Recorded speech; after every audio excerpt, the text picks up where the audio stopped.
Hey, this is The Social Tea, and I'm Sharonda Lee.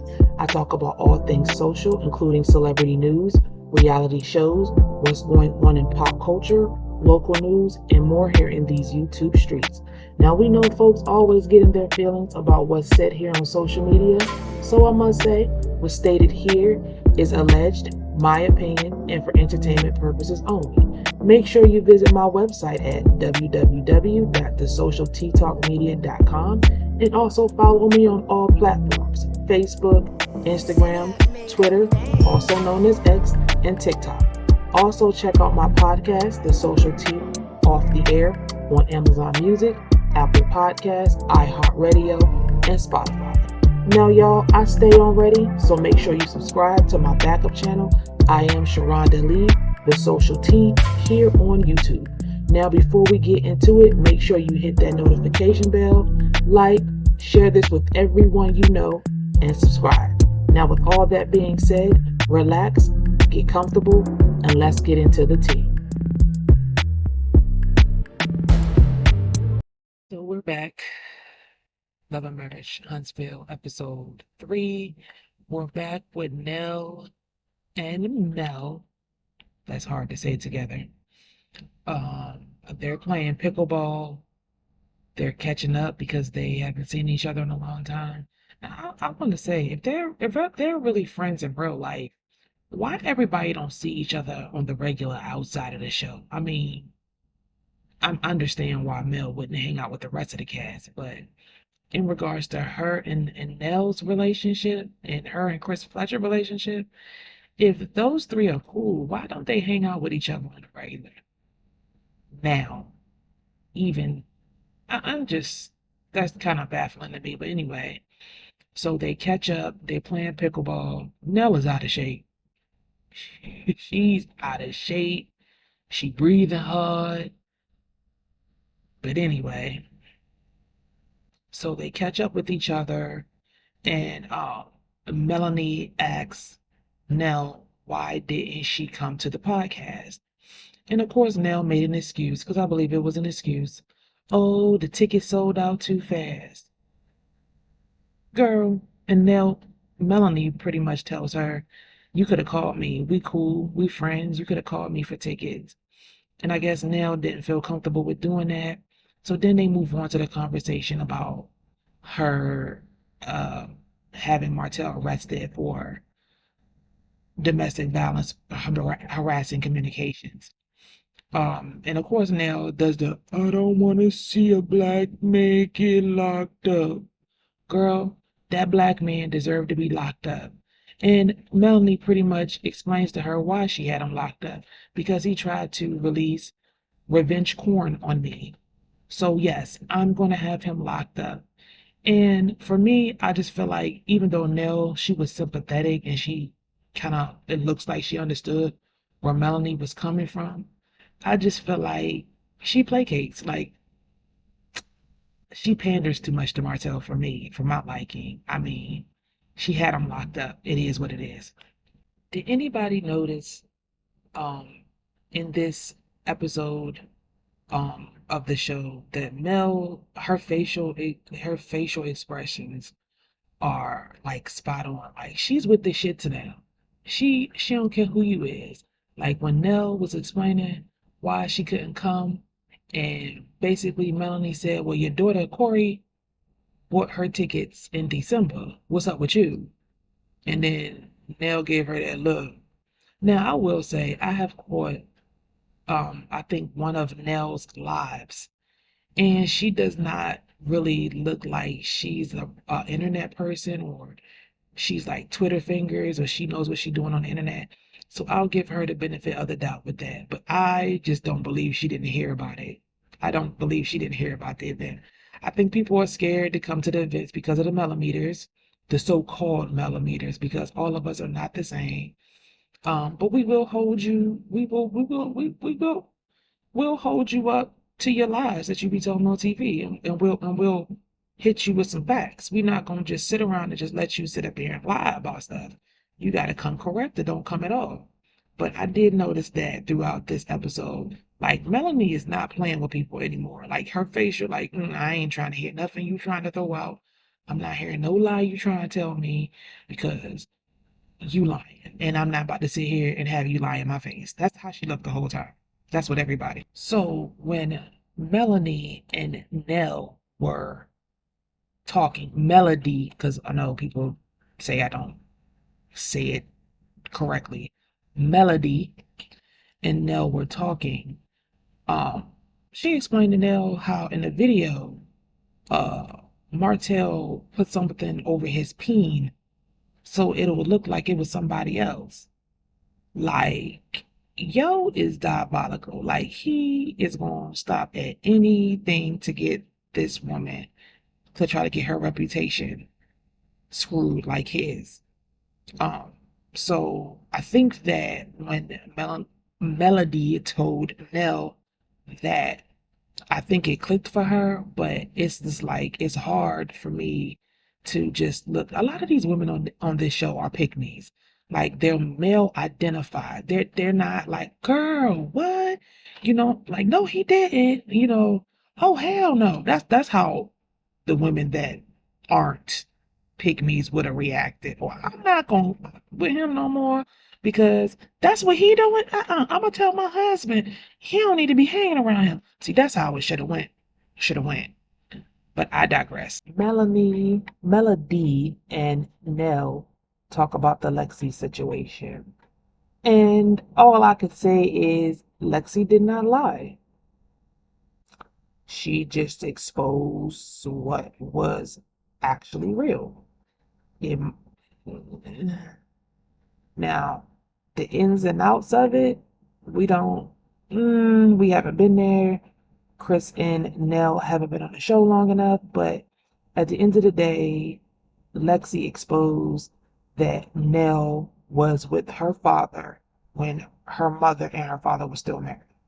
So, in the eyes of everybody, that does make Nell a side chick.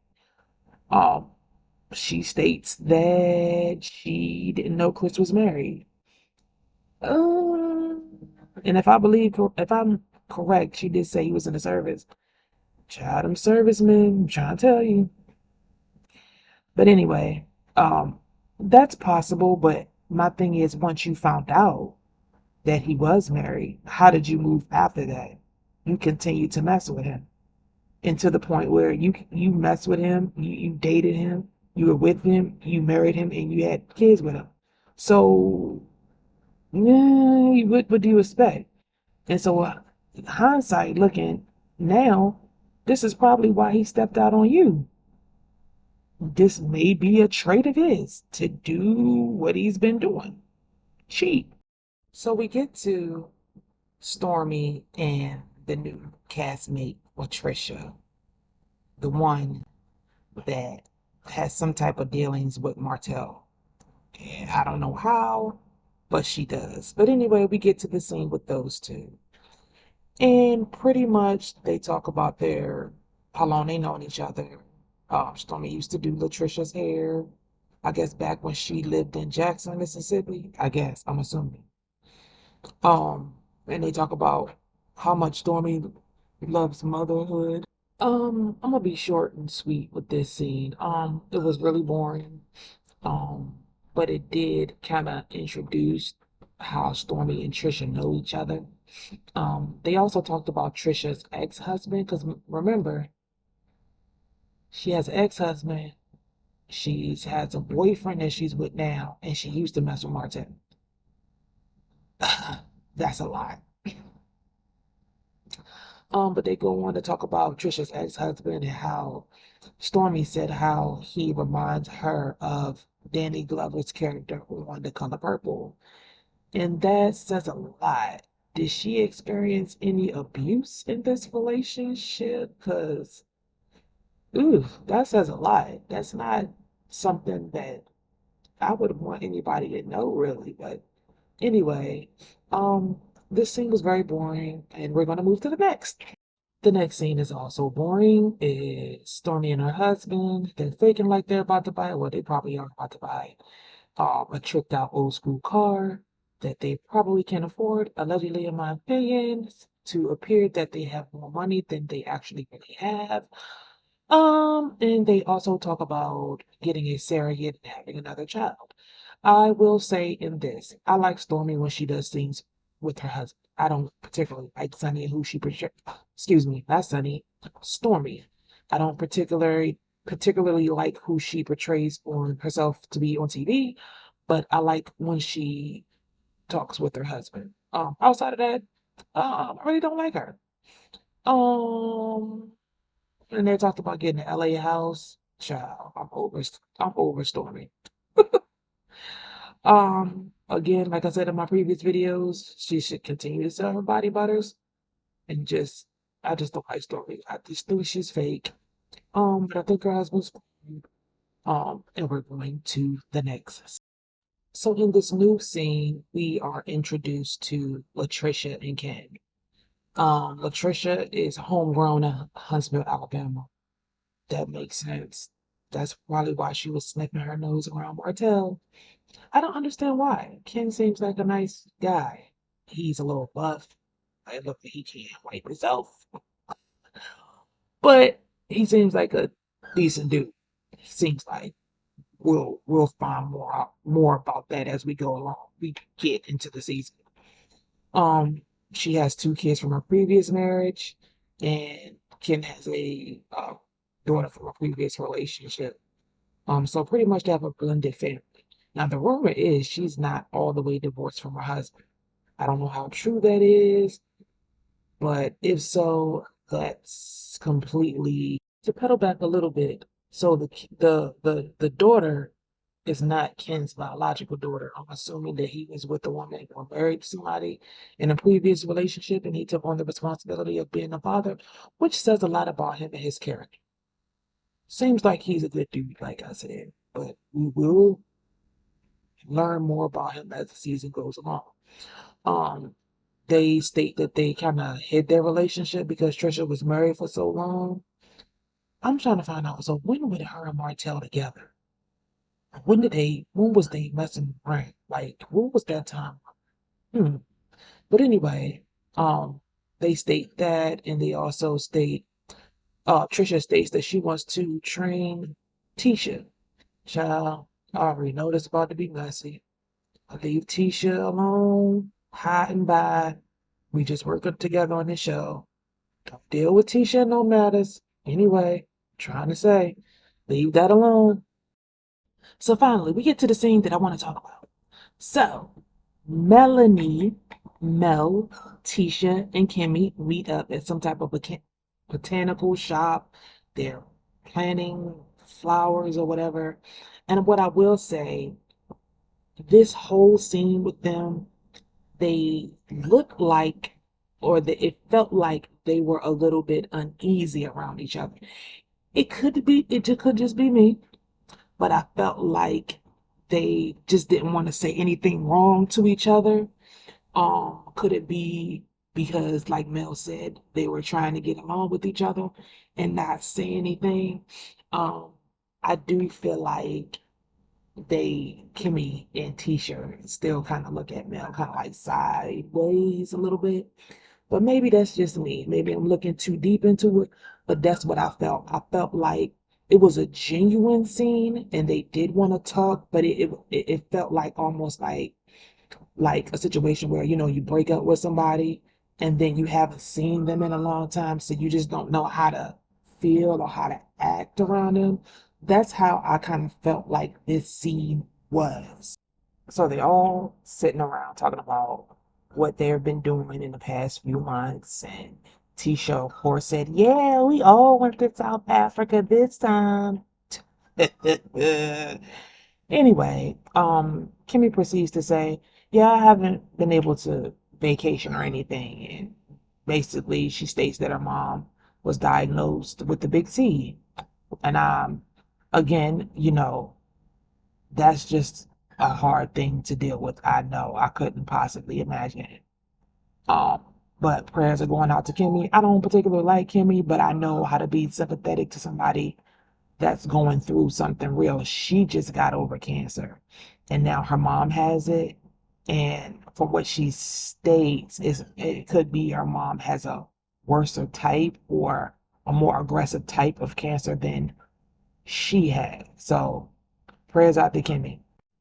So Kimmi starts to talk about the projects that she has completed. I can take that. I won't take that with a grain of salt. And I'll say this because Kimmi, when she was in healthcare, she seemed to, and I don't really like Kimmi, but what I can say is when she was in healthcare, she seemed to actually really like her job. So she started to explain that whatever projects or whatever building, uh, construction things they had done, they were pretty much almost done. They just had one more unit to finish. And, Mel then asked Tisha, well, what about you? And basically Tisha said, no, we're not done. And let me see. Look, come on, we going on 2 seasons and they not done any project. Mel did say that Marcel can't finish a project. So I feel like when it comes to work ethic, I think Kimmi has it.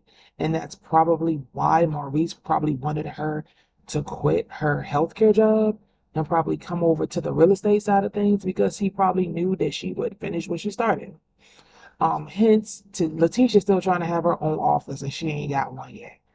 And they start to talk about how Tisha starts to talk about how she feels overwhelmed and one of her daughters started school and she thought it would be easier. And where's Marcel? Like Marcel said, them is Tisha kids. Tisha got to deal with all this stuff by herself. She is a single married woman. So then Tisha gets right into it. Hit 'em hot Tisha. She pretty much goes in and asks Mel, was the whole, you get Martell arrested just based off a little old text message?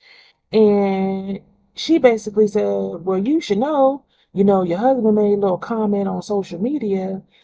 And, Mel did state that anything that goes on with y'all that's played out on social media, I don't make any comments on it. I literally say no comment. That don't got nothing to do with me. I'm swerving. Of course, Marcel always has something to say out his mouth, and Mel said, "I'm going to address it with him." And in this predicament, like when Mel always has to address Marcel, and sometimes I'm like, yeah, sometimes you can address the wife and she'll talk to her husband, but Marcel the type of dude that nah, you gotta tell him because his wife ain't. Yeah, you gotta address him. Mel tells Tisha and Kimmi, yes, the threat was sent to me in 2022.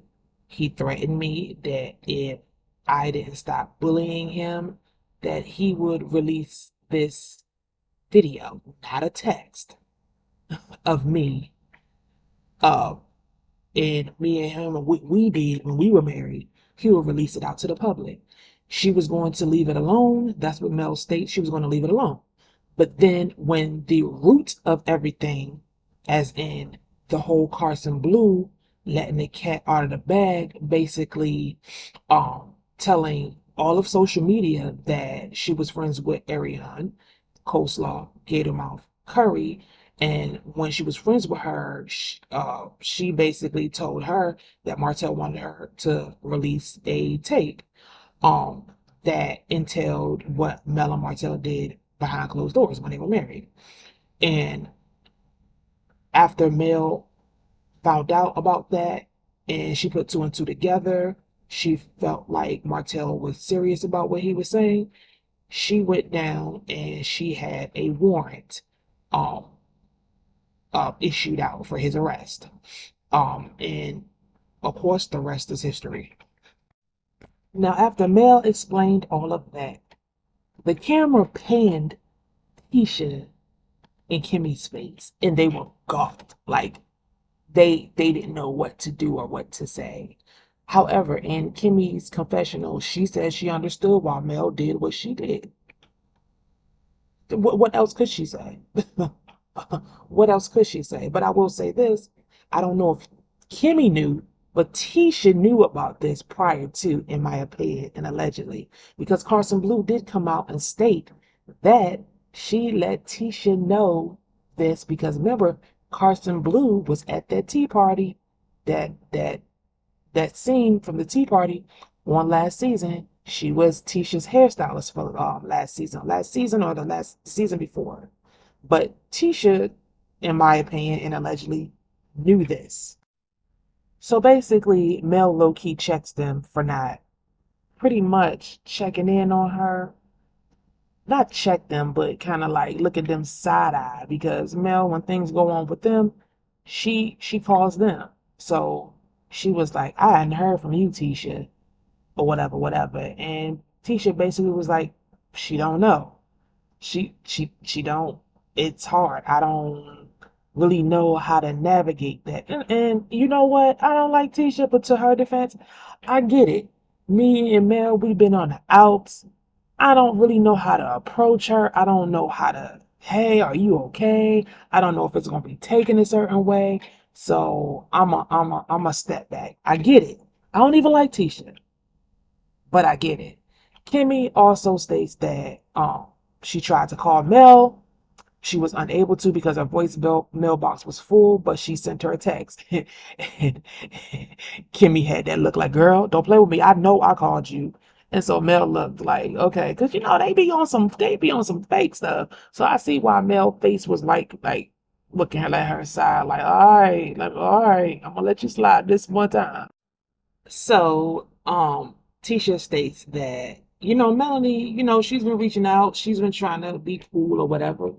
And so basically she hasn't stepped up as much as Mel did. She owned it on national TV. Mel has been trying to be cool, calm, and collected with them, and she's going to do better. Then, Mel asks both of them, but why didn't they come to the podcast? Tisha goes, because I wasn't invited. And the last time that I showed up to one of your events that I wasn't invited to, I was kindly escorted out. Again, damn Tisha, you got me a twofer in episode. I agree with Tisha again. I don't like her, and I am a self-proclaimed millimeter. But I agree. After all of the smoke that they have been going through with each other, yeah, I'm not going to show up to any event that I'm not invited to. I agree. But I also believe that that was a half-assed excuse. I believe that that was a part of the excuse. But I also believe, like Kimmi, they didn't want no smoke with these millimeters. They don't want no smoke with us. So they decided to skip the event.